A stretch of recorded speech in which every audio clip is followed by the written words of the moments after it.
How to make keto chicken fennel and celery salad.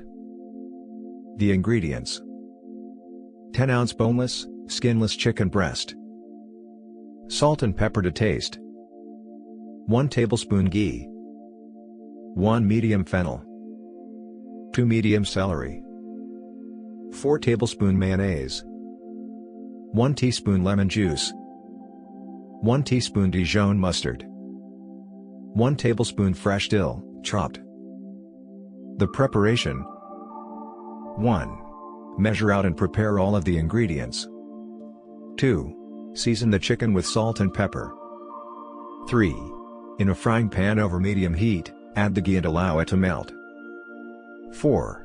Add in the chicken breast and let cook on both sides for about 5 minutes or until internal temperature reaches 165 F.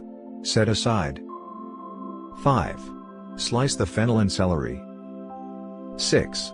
In a bowl, combine the mayonnaise, Dijon mustard, and lemon juice.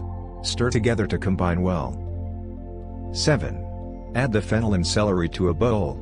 Mix in the dressing until coated. 8. Pair the celery and fennel with the chicken breast. And enjoy. The serving.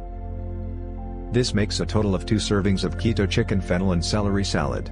Each serving comes out to be 523 calories, 32.5 grams fat, 5.8 grams net carbs, and 46.1 grams protein. If you want to get a custom keto diet made up for you, just click on the link in the description below for more recipes.